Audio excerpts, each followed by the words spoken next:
This video is sponsored by Paradox Interactive.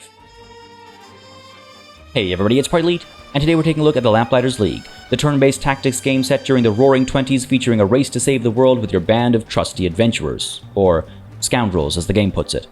If you want to learn more about the game or pick it up for yourself, check out the link in the pinned comment down below, or keep watching for a better understanding of some of the basic systems in the game and some tips that should ensure that you're starting on the right foot. With that said, with timestamps down below, and with no more time to waste on an intro, let's begin. Start right. Where better to begin than the beginning? Except with the Lamplighters League, where you don't necessarily need to or want to start at the beginning. When kicking off a new game, don't miss the little prompt to set up a custom game. There's a few reasons you might want to do this. For one, this is where you can customize difficulty to your liking, turning permadeath off and on, and changing strategic map and combat difficulty separately as well. That aside, when you're eventually playing your second, third, or later runs, you might not want to go through the tutorial. While the tutorial does a good job of introducing core mechanics and kicking off the story at the same time, the fact of the matter is you don't really need it in subsequent runs. So go ahead and turn off the introductory missions and unlock the option to choose your starting agents. But be careful. Picking the right combination of agents will have a direct impact on what you will and won't have access to as you get the ball rolling. Make sure you have at least one sneak, one bruiser, and one saboteur, as listed on screen right now. Each of these represents a class with some fundamentally different core abilities. Sure, each character has their own unique equipment, their own skill trees, their own abilities, and their own optimal ranges to be used from, and as useful as all those variations are, I find having a variety of classes on hand will trump all the little details between individual characters as far as the options it gives you during a mission. See, missions are split into real-time exploration and turn-based tactics.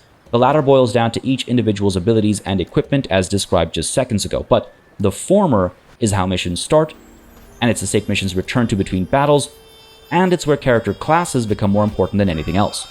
I highly recommend not just starting your campaign with one of each, but I highly advise taking one of each for each mission when you're able to choose between a multitude of agents. Obviously, extenuating circumstances might prevent that at times, but as you'll soon be able to tell, they each offer value in their own way, especially since once you kick a mission off, it's essential to take your time. Exploration can be an absolute game changer in the Lamplighters League, allowing you to circumvent battles entirely, or at least tip odds in your favor if you just take the extra time to look around before kicking off a fight. For one, you might come across gear that completely changes how a mission plays out. Sure, you can start a mission with gear on hand, but an extra med kit or grenade never hurt anybody. Well, apart from your enemies.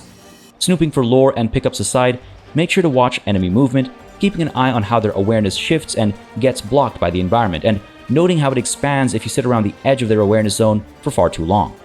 Note also that when moving around as a group, only your lead character needs to be hidden for the entire party to count as hidden, but if you split the party up, each individual needs to be hidden or they will get spotted. Make sure you're positioning your agents appropriately to stay hidden as you snoop around if you do decide to split the party up. Make sure to use recon mode liberally as well. Tapping R will decouple your camera from your party, and it will allow you to investigate what you're up against. Hover over enemies that your agents can currently see to get a glimpse of their capabilities. Click through and properly investigate their details when necessary. This is particularly important as you come across new enemies, especially unique enemies that will otherwise surprise you with their broad array of abilities and resistances. Similarly, recon mode is a great way to remind yourself of weaknesses or currently active status effects that you could take advantage of. Keep in mind, again, that recon mode will only allow you to investigate enemies that your agents can actually see, and it's also important to keep in mind that you can ungroup your agents to move them to different vantage points and get more coverage than you would if you just had your agents clumped together, though yes, again, remember that they all need to individually be properly tucked away if you intend to do this. With that said, don't be afraid to split the party. Use a spotter to help coordinate the movements of another agent. This can help you sneak past enemies you might otherwise not be able to keep an eye on. It can help you plan your sneak attacks, and it can help you spot unexpected opportunities in general. That aside, recon mode will just give you a good idea of the lay of the land. This includes seeking out potential environmental elements that you can use to your advantage, like dynamite crates asking to be shot at, oil spills asking to be set ablaze, or more besides. But the value of exploration goes well beyond such simple matters in the Lamplighters League. To that end, sneaks, bruisers, and saboteurs have different traversal capabilities and different takedown abilities. These will give you access to more parts of the map, and will even give you the option to again avoid combat in certain parts of the map entirely, or even complete entire missions without engaging in battle. something you might find yourself desperate to do when the odds are horribly stacked against you. Sneaks, when ungrouped from the party, are able to stay cloaked when in cover. This means they can hide even when the enemy is looking right at them, as long as there's a bit of distance between them, of course. This alone makes a sneak an essential party member, and I think you should always have one on hand. That aside, sneaks are able to climb up and down otherwise hard-to-climb surfaces, giving them access to alternate routes that'll let them set up better starting positions for combat, or will allow them to go around an obstacle to help remove it for the allies afterwards. Bruisers can break down damaged walls to open up new avenues quite literally, while saboteurs can also quite literally unlock new paths with the help of their lockpicking. You can see how each of the three have drastically different utilities when it comes to exploration, and it's important to use whichever you have at your disposal to your advantage. Take your time, look around, use recon mode to spot things you may have missed and to truly assess the situation ahead of you. But that's not the only thing worth noting about these classes. Each of the three also have a unique takedown, as alluded to earlier, and these will help you pick them off. The odds will often be heavily stacked against you in the Lamplighters League, and through the use of exploration, the environment around you, a bit of cheeky action, and the aforementioned takedown abilities, you can often shift these odds in your favor. We've discussed some of these already, but let's take a look at takedowns. These are special abilities that each character will have limited charges of in any given mission, with second wind pickups available to give you additional charges if you find them. While you'll want to use takedowns with some degree of caution as a result of their limited number, don't be too conservative either. This is the tool that can help avoid combat entirely, or, at the very least, tip the balance in your favor where you'd otherwise be completely out of luck. While most agents will get spotted if they get too close to the enemy, the sneak is able to ungroup from the party and sneak up behind any enemy that isn't currently in guard mode. Enemy units have a limited awareness behind them against ungrouped sneaks specifically, and this allows the sneak to creep up behind them and knock them out with a sucker punch.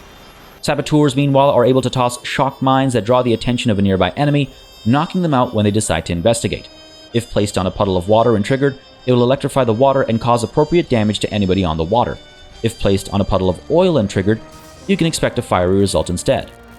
Bruisers, meanwhile, are a bit less subtle, even when compared to literal arson. They'll charge in a straight line and knock out up to 3 enemies that are along that straight line. A great tool for taking out groups on patrol. As you can imagine, isolating the enemy and taking them out is a very powerful approach, but be warned that enemies will spot dead bodies and go on high alert for a bit. You can use this to your advantage to break their usual patrol patterns, but in their heightened state of awareness, they'll be much quicker to kick off a fight, so just be careful when entering their zone of awareness. Sometimes, though, you can use enemy alertness to your advantage.